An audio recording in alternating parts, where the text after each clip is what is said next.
अस्सलाम वालेकुम ख़वातीन और हज़रात, शुरू करते हैं आज का हस्बे हाल। मैं हूं आपका मेज़बान फ़रीद रईस। नाज़रीन, आज शो का आगाज़ कर रहे हैं मुस्लिम लीग नून के सीनियर रहनुमा और साबिक़ वफ़ाक़ी वज़ीर दाखिला राना सनाउल्लाह साहब की गुफ्तगू से। अस्सलाम वालेकुम राना साहब। वालेकुम सलाम फ़रीद साहब, क्या हाल है? बिल्कुल ठीक, आप सुनाइए, तैयारी कैसी चल रही है? अल्हम्दुलिल्लाह। मैं सबसे पहले मेरा मतलब है कि इस प्रोग्राम की समरी आवाम को पेश कर देता हूँ। वाह। तमाम लोग अपने अपने कैलेंडरों पे 21 अक्टूबर के गिर्द दायरा लगा लें। खैर है सर, खैर है। क्योंकि इस साल जो 21 अक्टूबर है वो सबसे अहम डेट है। अच्छा, आप सब लोग जानते हैं और मैं फिर एक दफ़ा बताना चाहता हूँ कि 21 अक्टूबर को इंशाअल्लाह ताला पाकिस्तान का निजात दहिंदा मियाँ मोहम्मद नवाज शरीफ साहब वापस पाकिस्तान तशरीफ़ ला रहे हैं। राना साहब, मियाँ साहब 21 अक्टूबर को पाकिस्तान वाकई तशरीफ़ ला रहे हैं? फरीद साहब, बात यह है कि आप जैसा पायलट जहाज में घुस के सबसे आखिर वाली सीट पे बैठ जाता है और फिर उल्टा शोर मचा देता है कि जहाज का कोई स्टीयरिंग उतार के ले गया। राना साहब, स्टीयरिंग का दौर गुजर गया, ऑटो पायलट का दौर है, जदीदियत का दौर है। तो ये याद रखिए कि मियाँ नवाज शरीफ साहब भी ऑटो पायलट के जरिए पाकिस्तान पहुंच रहे हैं इंशाल्लाह। और मैं यहाँ पे अपने सारे वर्कर्स को भी ये कहना चाहता हूँ कि सब लाजमन मीनार पाकिस्तान पहुँचे। उनका इस्तकबाल हम जलसे में करेंगे और वो जलसा जो है वो मीनार पाकिस्तान में होगा। अपने तमाम वर्कर्स को, अपने तमाम लीडरान को मैंने ये कहा है कि हर शख्स 500 बंदा लेके वहां पहुंचे। और ये भी याद रखें कि अब डिजिटल दौर है, कोई बहाना नहीं चलेगा। कोई घर बैठ के पराठे के ऊपर आलू मेथी रख के ये नहीं कहेगा कि मैं जलसे की चौथी लाइन में बैठा हुआ क्योंकि हमने एक ऐसी ऐप तैयार कर ली है जिसके जरिए इंशाल्लाह हर शख्स का हमें पता चल जाएगा कि वो हाजिर हुआ है या नहीं। इसका मतलब है राणा साहब, जो आपने ऐप बनाई है उसके साथ हर एक का ऐप पकड़ा जाएगा। बिल्कुल बिल्कुल। राणा साहब, 500 लोगों को लाने का टारगेट आपने बता दिया, आपने ऐप का बता दिया, आपने डिजिटल दौर का हवाला दे दिया। क्या ही अच्छा होता आपकी पार्टी मुल्क की मईशत में बेहतरी का मंशूर देती, आम आदमी की तरक्की का मंशूर देती, गरीब को महंगाई से निकलने का मंशूर देती। देखिए, ये तो सब कुछ मेरा मतलब है कि अंडरस्टूड है। मीनारे पाकिस्तान में यही बातें बताएंगे नवाज शरीफ साहब। वो कोई मीनारे पाकिस्तान पे लाइटिंग लगाने के लिए नहीं आ रहे। राणा साहब, आप उन्हें निजात दहिंदा कह रहे हैं, यानी मैं ये समझने की कोशिश कर रहा हूं कि ऐसा क्या हो जाएगा मियां साहब जब वापस पाकिस्तान आएंगे। यानी क्या डॉलर 104 रुपए पे आ जाएगा, पेट्रोल 65 रुपए पे आ जाएगा, रोटी क्या 5 रुपए की हो जाएगी, यानी ऐसा क्या हो जाएगा? फरीद साहब, नवाज शरीफ साहब ने आके पाकिस्तान का वजीर आजम लगना है। मेरा मतलब है कि जकूटा जिन नहीं लगना जो हाथ ऊपर करके ज़ैबी नॉट कहेगा और सब कुछ ठीक हो जाएगा। मेरा मतलब है कि जिस नहज पे इन लोगों ने मुल्क को पहुंचा दिया है, ये सब कुछ अब बिल्कुल नामुमकिन सा लगता है। मगर लोग ये समझते हैं और हम भी ये समझते हैं कि मियाँ नवाज शरीफ साहब वाहिद ऐसे पाकिस्तानी लीडर हैं जो कुछ ना कुछ कर सकते हैं। उन्होंने पहले भी डिलीवर करके दिखाया है और अब भी अल्लाह के फजल से डिलीवर करके दिखाएंगे। राणा साहब, कुछ बताएंगे हमें कि मियां साहब ने क्या डिलीवर किया है? जी, मियां साहब ने कमीज मुंह में रख के साइकिल में हवा भरने का तरीका बताया है। ढलान पे अगर गाड़ी पीछे को आ रही हो तो टायर के नीचे ईंट रखने का तरीका उन्होंने बताया। चलती बस से मुंह आगे करके उतरने का तरीका उन्होंने बताया। घर में गरम गरम पिज्जा डिलीवर करने का तरीका उन्होंने बताया। पाकिस्तान के हर शहर में उन्होंने गराटो जलेबी इंट्रोड्यूस कराई है। हड्डी में से पुट्ठे चमचे से मिख निकालनी उन्होंने बताई है। क्या बात कर रहे हैं आप फरीद साहब? ये मुझसे आप पूछ रहे हैं कि उन्होंने क्या डिलीवर किया है? जाएं आप किसी पाकिस्तानी से पूछें। ये जो पाकिस्तान के कोने कोने पे ये सड़कें पहुंची हुई नजर आती हैं आपको, ये सड़कों का जाल मियां साहब के दौर में बिछा है। फरीद साहब, ये तो वैसे राणा साहब बिल्कुल ठीक कह रहे हैं। जब मियां साहब ने लाहौर की सड़कें नहीं बनाई थी तो लाहौर की सारी सड़कें हर तरफ से टूटी हुई नजर आती थी। नई गाड़ी एक साल में खड़क जाती थी। और ये देखें कि इनकी गाड़ी भी खड़क जाती। मेरी तो पहले उससे पहले इनकी गाड़ी का सिर्फ या चैन उतरता था या चोर उसकी टली उतार के ले जाए। तो मेरा मेरा मतलब है कि हर तरफ अल्लाह के फजल से काम हमारा किया हुआ नजर आता है। दहशत गर्दी मियाँ नवाज शरीफ साहब ने खत्म की, फिर बिजली की लोड शेडिंग मियाँ साहब ने खत्म की जी। फिर आप देखें हेल्थ के शोबे में, एजुकेशन के शोबे में बेशुमार काम किया है जी। ऐसी बात नहीं है। और ये जो आप बात कर रहे हैं 104 पे डॉलर आ जाएगा, मियाँ साहब के दौर में वाकई 104 पे डॉलर था। अब आप यहाँ रहते हैं फरीद साहब, ये जो लाहौर में आपको ऑरेंज ट्रेन चलती हुई नजर आती है, ये मियाँ साहब ने चलाई थी, ये किसी बच्चे ने जमीन पर रगड़ के नहीं छोड़ी हुई। और फिर मेट्रो बस दी। इस हवाले से हमारे मुखालफीन बातें करते थे, कोई इसे जंगला बस कहता था, कोई इसे पैसे का ज़िया गर्दानता था, मगर अब आप देखें वो भरी पड़ी होती है मेट्रो बस। वो आम आदमी के लिए है, उसमें कोई MNA MPs बैठ के असम्बलियों में नहीं पहुंचते। जी बिल्कुल राना साहब, MNA MPs अगर उस पर बैठ के असेंबली जाते ना तो इन मेट्रो बसेस का हाल आज इतना खराब ना होता।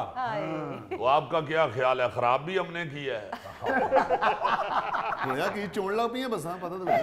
यही तो मुसीबत है कि दूसरे की बनाई हुई चीज को ये लोग जानबूझ के खराब करते। हमें मालूम है कि उसके साथ क्या हशर किया इन लोगों ने। इंशाल्लाह इन्हीं अवामी सहूलियात को दुरुस्त करने के लिए हम दोबारा आ रहे हैं। हमने कोई दफ्तरों में बैठ के कड़वांजी नहीं खेलनी। राना साहब, आपके ये राज सुन सुन के कान पक गए हमारे। जो आपने माजी में किया सो किया, आपकी बड़ी मेहरबानी जनाब। लेकिन आज 2023 है, 20 रुपए की रोटी है, 150 से ऊपर चीनी है, सब्जी, घी, दालें, आग लगी हुई है राना साहब, आग। आप फिक्र ना करें, मियां नवाज शरीफ साहब फायर ब्रिगेड की गाड़ी पे बैठ के आ रहे हैं। और आके गाड़ी इधर रुकने दे, देखिए शहबाज शरीफ साहब कैसे छलांग लगा के पाइप पकड़ते। जाने दे राना साहब, इस खत्ते में इस वक्त सबसे ज्यादा महंगाई है, 31%।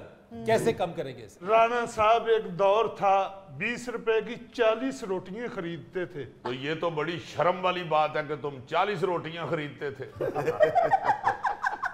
ये महंगाई तुम जैसे लोगों की वजह से ही हुई है। राना साहब, हम पेट ना भरिए। यानी पेट छोटा नहीं करना, रोटियां बधाई जानी है। ये सब कुछ कोई एक दिन में नहीं हुआ। और खास तौर पे जो आपको PTI का दौर नजर आता है जी। आप देखिए, ये इस महंगाई के जहाज ने टेक ऑफ उस दौर में किया था। उससे पहले फिर भी कुछ ना कुछ हाथ में था लोगों के, लोग कुछ ना कुछ खा पी लेते थे। ये तो PTI के दौर ने लोगों को भूखा मार दिया। सारी दुनिया में ताल्लुकात खराब हो गए, कर्जा इन्होंने बेशुमार ले लिया। पिछले कई सालों में इतना कर्जा नहीं लिया गया जितना इस अकेली हुकूमत ने ले लिया। अच्छा, तो आपकी बातों से मैं ये समझूं कि आपकी हुकूमत आएगी तो वो कर्जा नहीं लेगी? हुकूमत की हाथ नल चलानी चाहिए। फरीद साहब, ये मुल्क है, को फकीर की रेड़ी नहीं जो ऐसे चल जाएगी। राना साहब, तो फिर उनमें और आपकी हुकूमत में क्या फर्क रहेगा अगर आपने भी कर्जा लेना है तो ये बात उनसे भी पूछे ना जो हमारी हुकूमत को हटा के PTI को लेके आए थे। उस वक्त तो तब्दीली तब्दीली तब्दीली सुन के फोड़े निकल आए थे हमें। बताएं ना जरा क्या तब्दीली आई है। परिंदे सड़कों पे पैदल चलना शुरू हो गए हैं, इंसान उड़ना शुरू हो गए हैं, गाड़ियों की टैंकियों में पेट्रोल की जगह मिट्टी डालने लग गए हैं, छिले के बच्चे PhD करने लग गए हैं, या डॉक्टर टीका लगाने की बजाय करंट लगा के मरीज ठीक कर देते हैं। कुछ तो बताएं ना। पुलिस कुतकतारियां निकाल के मुजरम को बका लेती है। वो पूछे उस पहलवान सियासतदान से जो स्टेज पे खड़े होके गाने गाता था, तब्दीली आई रे। मुल्क में तो तब्दीली नहीं आई, उसकी अपनी सियासत में तब्दीली आ गई। सही कह रहे हैं राणा साहब, है वो पहलवान ही है। वो निहारी खाने गए, एक दफा लड़ पड़े थे वहां। जी ਇਹੋ ਜਿਹੇ ਬੰਦੇ ਨੂੰ ਤੇ ਬੋਟੀ ਛੋਟੀ ਦੀ ਉਹ ਲੜ ਪੈਂਦਾ। चले राणा साहब, ये बताइए टिकट देने का मामला क्या है? टिकटों की तकसीम कैसे करेंगे? इलेक्शंस की क्या तैयारियां हैं? जी, हर उम्मीदवार से 17 का पहाड़ा सुनेंगे, जो सुना देगा उसे टिकट दे देंगे। फरीद साहब, जाहिर है मेरिट देखेंगे, मेरिट पे टिकटें मिलेंगी सब। मेरिट तो राणा साहब हम आपका देख चुके। राजा रियाज साहब जिस तरीके से नून लीग में शामिल हुए ना, उसने मेरिट की धज्जियां बिखेर दी। नहीं तो और कैसे चमचे से शामिल करते हो? राणा साहब पीटीआई के ऑपोजिशन लीडर थे वो, थोड़ा सा तो इंतजार कर लेते, इलेक्शन हो लेने देते, राजा साहब आजाद हैसियत में इलेक्शन लड़ते, कामयाब होते, फिर आप उन्हें नून लीग में ले लेते। ये जितना लंबा प्रोग्राम सुना रहे हैं राजा साहब आपने देखे हुए हैं, इतनी देर में उन्होंने बासी हो जाना था। जी जी जी, यही है आपका नारा, वोट को इज्जत दो। जी इज्जत ही दी है कि बंदे को बासी होने से बचा लिया है। राणा साहब फिर आम आदमी तो मुंह ही देखता रह गया ना। नहीं तो राजा रियाज साहब भी आम आदमी है, वो कौन सा ऑक्सफोर्ड यूनिवर्सिटी से पढ़े हुए हैं। वाहिद लीडर हैं, वाहिद सियासतदान हैं जो आम लगते हैं। पेंट कोट पहना हो फिर भी आम लगते हैं, सलवार कमीज पहनी हो फिर भी आम लगते हैं। वो तो बेचारे मर्सिडीज में बैठे हो तो लगता है साइकिल पे जा रहे हैं। अच्छा जी ठीक है, ये बताइए कि शाहिद खाकान अब्बासी और मिफ्ता इस्माइल साहब मिलकर एक नई पार्टी बनाने जा रहे हैं। कुछ नहीं मिलेगा उनको फरीद साहब, मेरी तो उनको यही सजेशन है कि पार्टी के अंदर ही रहे। जैसे मछली पानी से निकल जाए तो वो फिर सिर्फ कढ़ाई जोगी रह जाती है, इसी तरह सियासतदान भी पार्टी छोड़ दे तो वो घर जोगा ही रह जाता है। मैं ये समझता हूँ कि ये छोटी मोटी शिकायत होती हैं, हर पार्टी में ऐसा है, किसी भी मेंबर को हो सकती हैं, मगर उनको पार्टी के साथ रह के सॉल्व करना चाहिए। ये नहीं होना चाहिए कि अम्मा अम्मा उसको तुमने 10 रुपए दिए हैं, मुझे 5 दिए हैं, मैं कोठे से छलांग लगाने लगा हूं। बहरहाल इन बातों को छोड़ें फरीद साहब, मैं अपने वर्कर से ये कहना चाहता हूँ हस्बे हाल की वसातत से कि जौक दर जौक 21 अक्टूबर को पहुंचे जलसे में, और टाइम पे पहुंचना है, क्योंकि हमने जलसे की एंट्रेंस में अमीर मुकाम को खड़े करना है। जो लेट आएगा उसको दोनों हाथों पे 4-4 सोटियां पड़ेंगी, और जो ज्यादा बंदे लेके आएगा उसे शाबाश भी मिलेगी और 2 कीमे वाले नान भी ज्यादा मिलेंगे। नाज़रीन यहाँ पर वक्त हुआ है एक ब्रेक का, हमारे साथ रहिए। अम्मा कहती है ये अफसरों को चाहिए ना इनको पकड़े के कढ़ाया क्यों बदा लेंदे हो। हाँ जी, ए अफसर बैठे ने इन्होंने दसो। हाँ जी, ये अफसर है अफसर। हाँ जी, हाँ जी। ये बस पे सामान चढ़ाने वाला अफसर है। भाई मैं बसों को चेक करता हूँ। ठीक है, गाड़ियों को चेक करता है पेट्रोल चक के।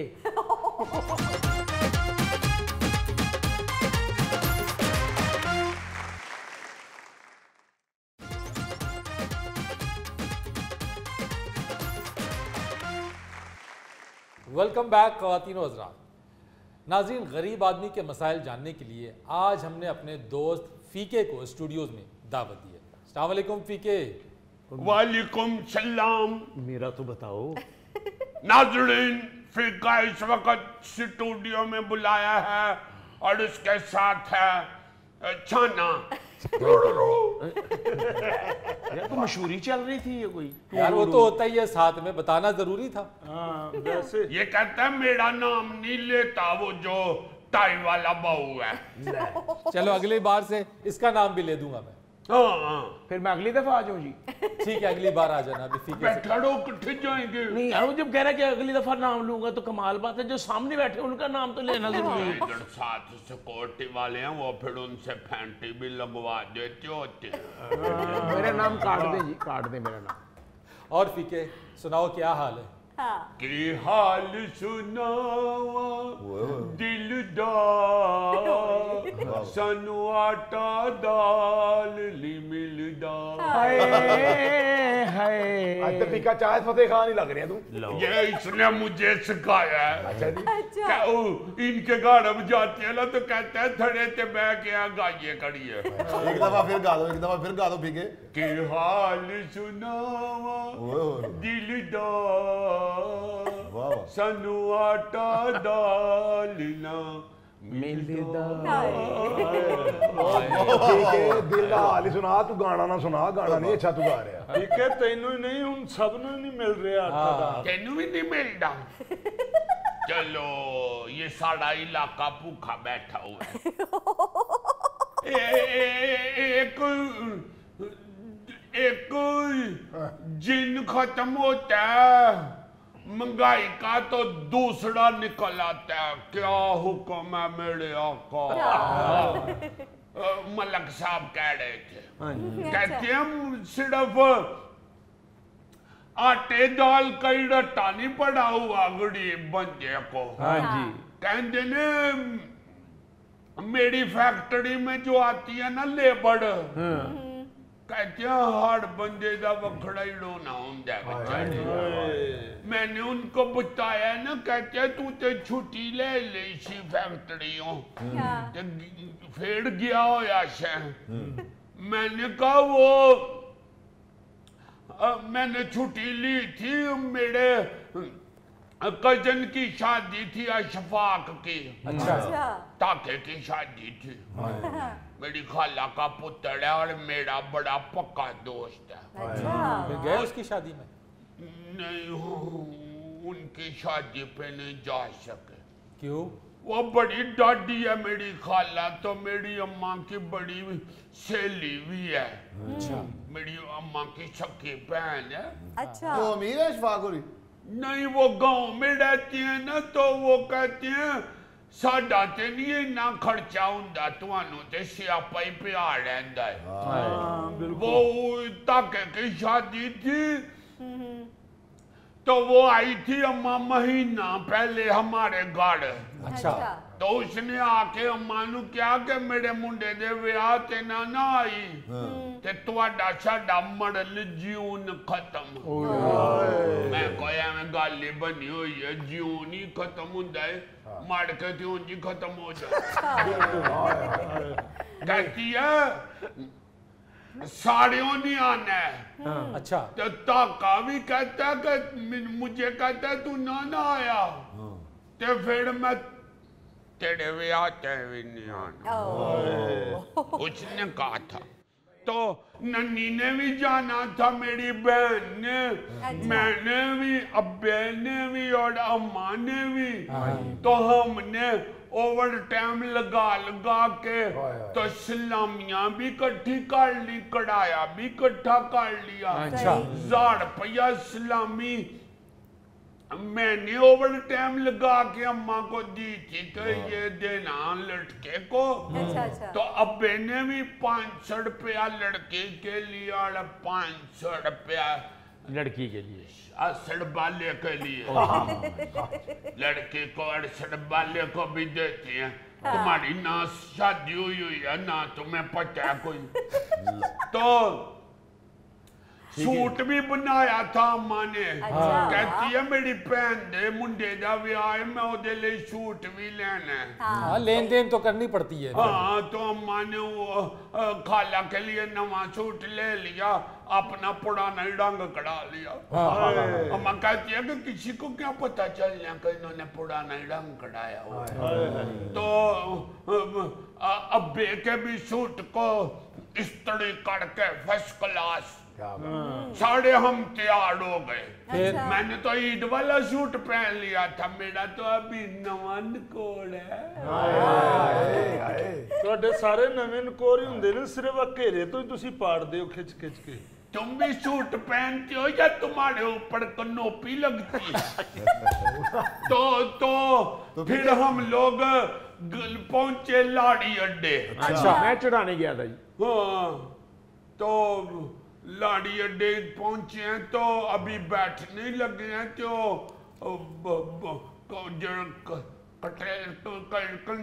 कंडक्टर वो कहता है अबे को क्या पता ही ना कढ़ाया वध गया है। मैं कहता क्या मतलब है पापा, क्या मतलब? कहता हूँ 1500 फीस वाड़ी है। पापा कहते हैं सीते हले 2 महीने पहले गए सा 800 रुपया फीस वाड़ी दे के।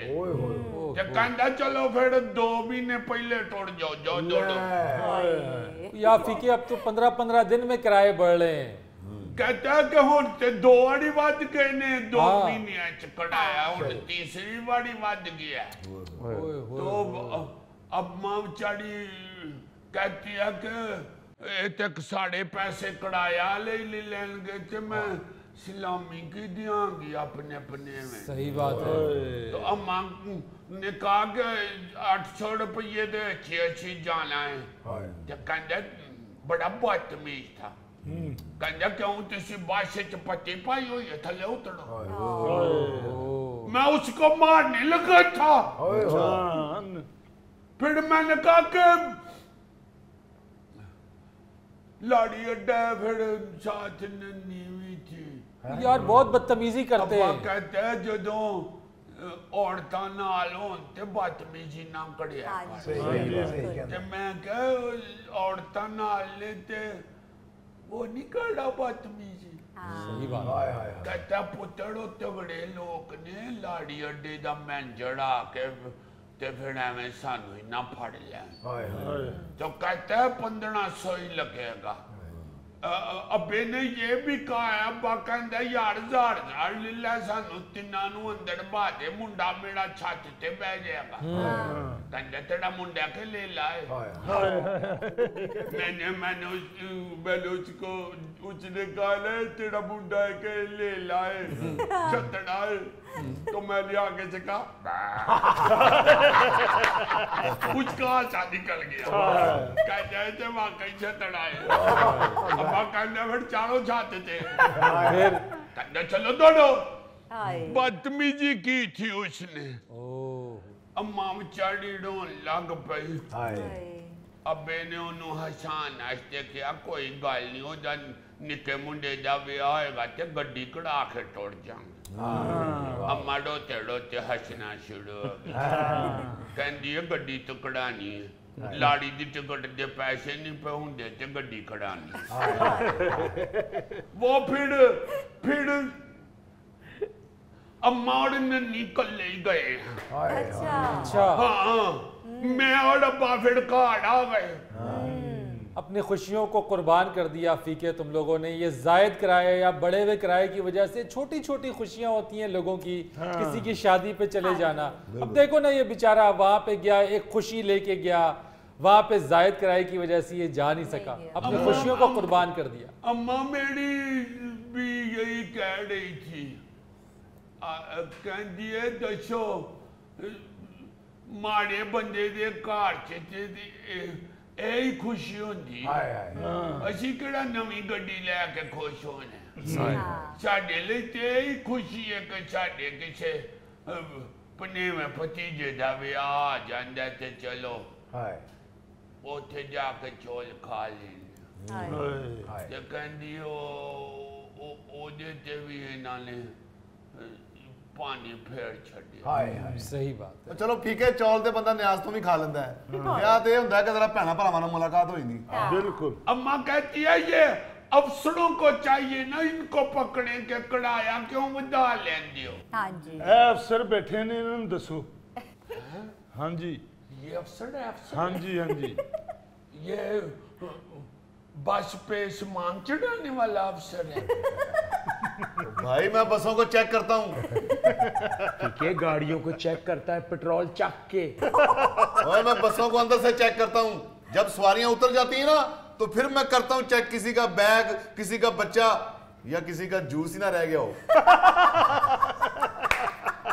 नाज़रीन यहाँ वक्त हुआ है एक ब्रेक का, हमारे साथ रहिए। केडी ट्रांसपोर्ट तेरा मरीख तो मैदान दा तू रेट ना कट के ना चुप तुसाई पता नहीं मेरा रेट ना कट के दिमाग खराब ना कर मार मैनू मार मैनू तुसाई दसा रेट ना कट करी ट्रांसपोर्ट सुनाई जाई सानू बंदे हुणे इकट्ठे हो जा सनी मैं तुसाई दसा।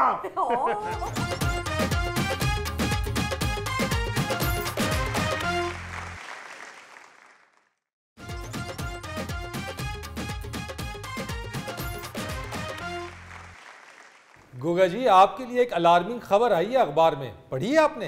वो कौन सी जनाब? मैं बताता हूँ आपको। मरी में एक होटल मालिक ने 150 रुपए का एक नान बेचा है और ग्राहक को 3 नान दिए 450 रुपए। नहीं तू फिल्म स्टार साइमा नहीं नान नहीं कटाने ते नहीं। बड़ा उस्ताद आदमी विग नू बचा के हाथ रखे ने। अच्छा जी आज हमने उस रेस्टोरेंट का जो मालिक है उसको बुलवाया है और साथ में उस गाहक को बुलवाया है जिसने 450 रुपए के 3 नान खरीदे हैं। जी जनाब, 150 रुपए का एक नान बेचा है। तो क्या हुआ है फिर 150 रुपए का एक नान? ए देखो कि सर्द इलाके ही तुसा ही गर्म नान मिले, तुसा ने तो फर्ज बनना है कि वो नान 150 का नहीं 200 का खरीदो। नहीं नहीं, 400 का एक होना चाहिए, बल्कि 600 का होना चाहिए। और शर्म करो कुछ खुदा का। यानी सर्द इलाके में गर्म नान से तुम्हारा मुराद ये है कि अगर मुल्तान में जाके नान खरीदे तो वो फिर बर्फ वाला होना चाहिए?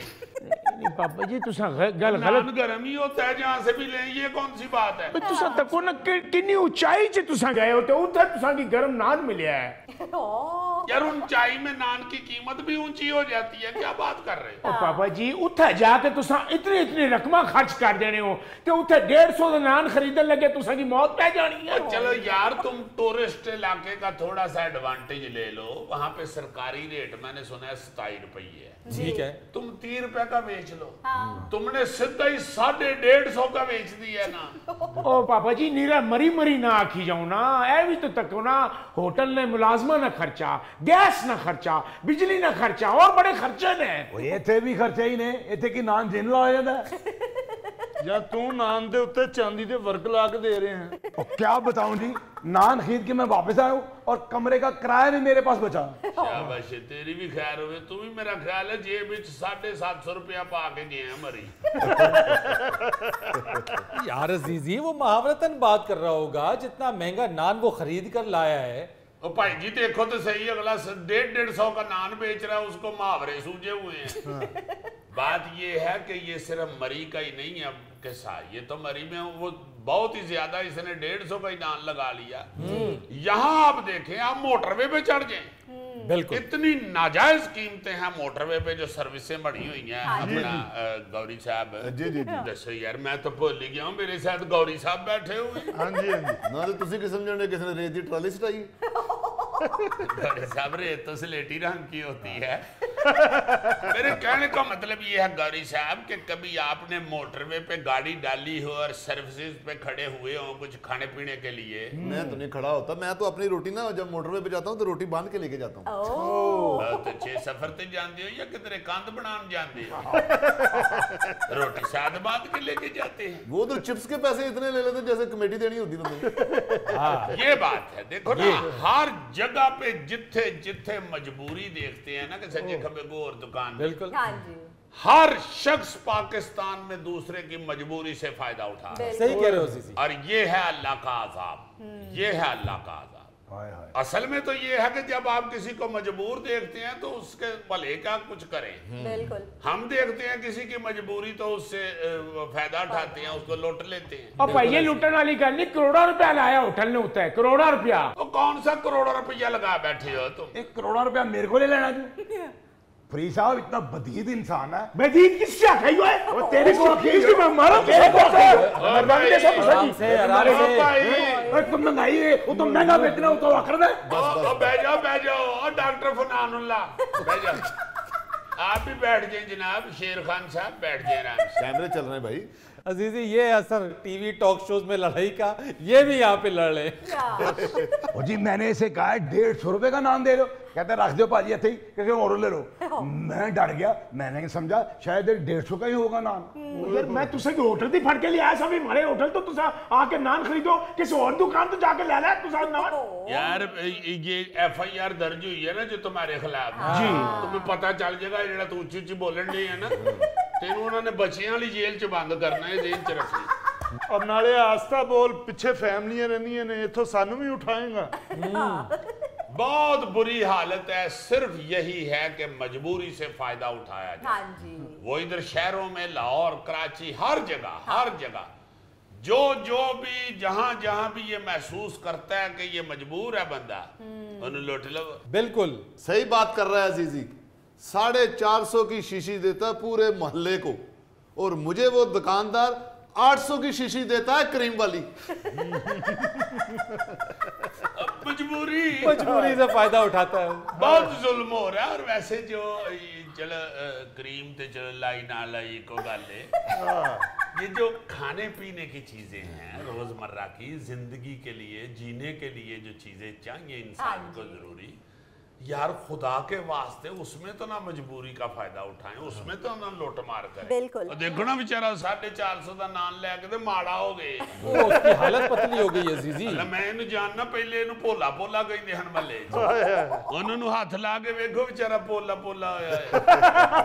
वो भोले बादशाह तुसा 150 रुपए की रोने हो ऐसे तो को माड़ा होटल मरीच है ते ट्रांसपोर्ट का खर्चा कितना का पैना होता है। ओ केडी ट्रांसपोर्ट तेरा मरीख तो मैदान दा तू रेट ना कट कर ना चुप तुसा ही पता नहीं मेरा रेट ना कट कर दिमाग खराब ना करता तुसा मार मैनू मार मैनू सागी दसा रेट ना कट करी ट्रांसपोर्ट सुनाई जाई सारे बंदे हुने इकट्ठे हो जा सनी मैं तुसा दसा।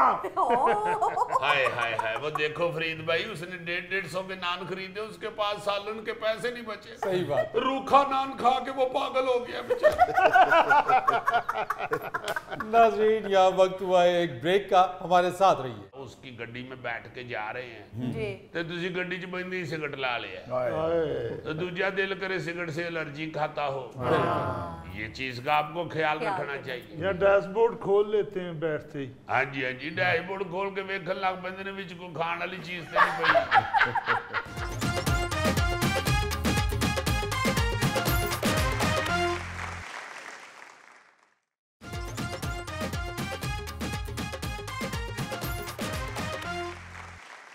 अच्छा जी फरीद प्राचा साहब सॉरी फरीद सियाना साहब, आज हस्बे हाल के इस सेगमेंट में जिन बद तहजीबियों का मैं जिक्र करना चाह रहा हूँ जी वो बड़ी अहम है और उनकी तरफ हम तवज्जो नहीं दे सके अभी तक। अच्छा हस्बे हाल में भी हर बात तहजीबी यही दास्ती है। हाँ जी ये जो फ्लैट सिस्टम इंट्रोड्यूस हो रहा है कराची में तो बहुत ज्यादा है, अब लाहौर में भी बेशुमार फ्लैट्स बन गए। हाँ जी। उस हवाले से मुझे येन में आ रहा था कि लोग इधर इकट्ठे रहते हैं।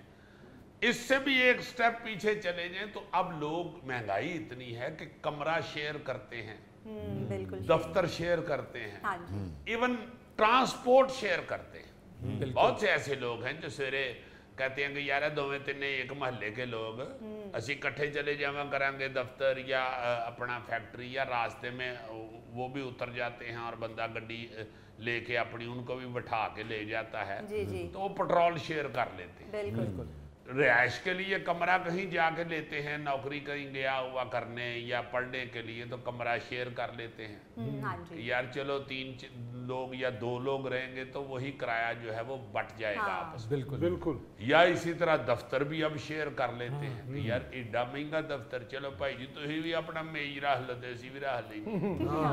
ये जब हम किसी के साथ रिहाइश शेयर करते हैं तो मेरे जहन में एक सिचुएशन देख के आ रहा था कि दोनों को ये ख्याल रखना चाहिए। अक्सर ये होता है कि एक बंदा नहीं है अगर कार्य है भी जी तो वो नहा धो के या कपड़े बदल के कपड़े भी उसके बेड पे फेंक देता है या गिल्ला तौलिया बेड के ऊपर खिलार देता है बिल्कुल या अपनी जूती ला के उथे ही सुट के निकल गया या अब कोई भी इस तरह की चीजें वो ये नहीं सोचता कि मेरे साथ एक और बंदा भी हाँ है। जी ये चीज उसे बुरी लग सकती है या ये उसकी मूवमेंट में रुकावट हो सकती है या उसके सोने में ये तंग करेगी उसे। गिला तौलिया जैसे मैं कह रहा हूँ रख के एक बंदा निकल गया, खाना खा के बर्तन रख के वैसे ही निकल जाते हाँ हैं। जी जी तो कोल सिर्फ खान पीन तो अलावा कख नहीं। तो मेरा मतलब है कि अगर किचन भी शेयर किया हुआ है आपने, अगर 2 कमरे हैं और हाँ, किचन इकट्ठा ठीक है, है। वाकई किचन में भी ख्याल करना चाहिए। हाँ जी बिल्कुल बर्तन जो हैं वो अपने अपने धोएं, बिल्कुल। या आप इस्तेमाल करते हैं आप धो दें, वो इस्तेमाल करें वो धो दें, या मसाला जात या उनकी तरतीब हाँ जी उनका रखना, मतलब देखे ना इसी तरह दफ्तर में आप दूजे का दराज फोल फूल के तो निकल जाते हैं। हाँ वो जो आंदा तो बेचारा सोची पै जाता है दराज को पटाखा चले है। चीजें तो तरतीब से पड़ी हुई थी, अब कचर मचर हुआ हुआ।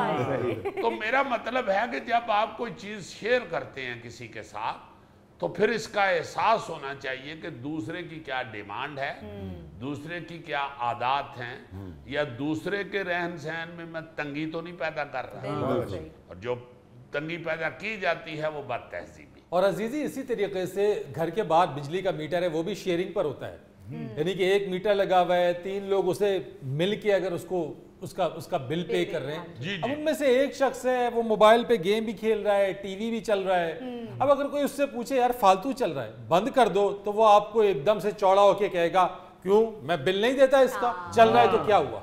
वही ना जी, तो भाई बिल ते तो चलो शेयर कर रहे हैं ते नाल खुदा दा वास्ते भलवान ना बन जा, कंटुटे ना बन जाओ, साथ कॉपरेट करो उनके। बिल्कुल। अगर वो आपके इस्तेमाल में इस वक्त नहीं, आप पबजी खेल रहे हैं तो टीवी जी को बंद कर दें, फिर आप चले जाएं ट्रांसपोर्ट पे। अगर आप गड्डी शेयर कर रहे हैं किसके साथ, ट्रांसपोर्ट शेयर कर रहे हैं, पेट्रोल उसका और उसकी गड्डी में बैठ के जा रहे हैं, जी तो तुसी गड्डी च बंदी सिगरेट ला लिया, तो दूजा दिल करे सिगरेट से एलर्जी खाता हो। ये चीज का आपको ख्याल रखना चाहिए। या डैशबोर्ड खोल लेते हैं बैठते ही। हाँ जी, हाँ जी, डैशबोर्ड खोल के वेखन लग पैंदे ने विच कोई खाण वाली चीज तो नहीं पई। यही कहेंगे मेरा ख्याल है आप। हालांकि तुहानू भी पता कि डैशबोर्ड च शामी को आप नहीं पे होंगे, वो फ्रिज दे डैशबोर्ड च पे होंगे। ये पूछना शुरू कर देते हैं कि चार्जर है अंदर इसके। अब मेरा मतलब है कि आप अगर किसी के साथ ट्रांसपोर्ट शेयर कर रहे हैं तो उसमें भी आपको दूसरे की भी मर्जी का और उसके आदात का ख्याल रखना चाहिए। मगर अजीजी हम इन छोटी छोटी बातों का ख्याल ही रखते हैं ना, ये तो बहुत ही मामूली सी बात है जिसे हम इग्नोर कर जाते हैं। तो गंदे पैर लेके किसी की गड्डी च बह जाओ, हाँ जी, हाँ जी। भाई तू पेट्रोल च तो हिस्सा पाया, फिर सवेरे गड्डी भी ਉਹਦੇ ਨਾਲ लग के धोया कर।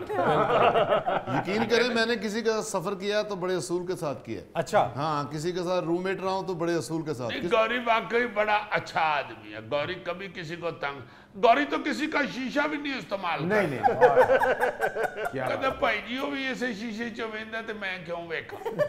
यार मेरे देखने से कौन सा शीशा तिड़क जाता है। नहीं, मैं एहसास की बात कर रहा हूँ कि गौरी वाकई बड़ा हसास आदमी। बहुत बहुत हसास है। यहाँ अल्लाह के फजल से हम जैसे एक ही जगह पे आते हैं यहाँ रिकॉर्डिंग करने, जी तो अक्सर ऐसे मैंने देखा कि आप कहीं एक जगह रिकॉर्डिंग कर रहे हैं तो एक बंदा आप ही विच पहलवान बने है, या आप ही सियाना हुआ है, या आप ही हेड बना हुआ है।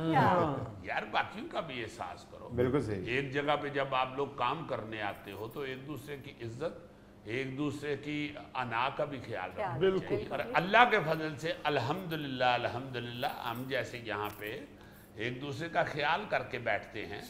हर जगह पे कहीं भी हो आप, दूसरे की मर्जी या दूसरे के ख्यालात या दूसरे की आदत को भी साथ साथ लाजमन मैनेज करना चाहिए। यही इंसानियत है अजीजी। जी जी जी जी। और फ्लैट सिस्टम का शुरू में मैंने जो जिक्र किया जी कि फ्लैट सिस्टम जो जाहिर है एक बिल्डिंग में होता है। अजीजी अब लाहौर में बहुत हो गए, बहुत हो गए हैं फ्लैट्स, बेशुमार बिल्डिंगें बन रही हैं। अब तो गुलबर्ग में बिल्डिंगें बन रही हैं, फ्लैट्स बिक रहे हैं, और नई सोसाइटियां, ये अस्करी फ्लैट्स, ये वो।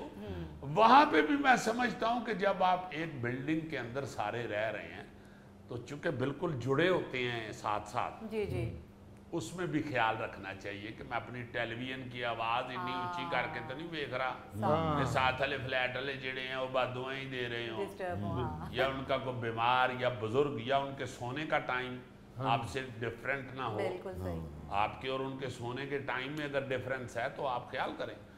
या गंदगी के हवाले से भी फ्लैट सिस्टम जहाँ रह रहे हैं वहाँ पे मैंने देखा कि अगर एक बंदा जिहड़ा है वो गंद का ख्याल नहीं रखने वाला, यानी गंदी आदत है उसकी, गंद शंद की परवाह नहीं करता, ते बाकी चार फ्लैटां वाले जिहड़े ने वो आपस विचारे एक दूजे नाल लखां मिला मिला के ते उन्होंने घूरन डे हुंदे। ਇਹਦਾ ਕੀ करिए दसो यार। कई दफा वो सोचते भी हैं कि लतां बावां तो चुक के उत्तों थल्ले ना लटका छड्डो। अजीजी भाईजान, जब मैं कॉलेज में पढ़ता था ना, जी जी, इनके कॉलेज का नाम था Sheeba restaurant and degree college. Nazreen, ये था आज का हस्बे हाल। जाने से पहले एक खूबसूरत बात, हर चीज का एक हुस्न होता है और नेकी का हुस्न ये है कि फौरन की जाए। बहुत अच्छे, गुड। अपने मेजबान फरीद रईस को इजाजत दीजिए, कल आपसे फिर मुलाकात करेंगे इंशाअल्लाह। तब तक के लिए अल्लाह हाफ़िज़।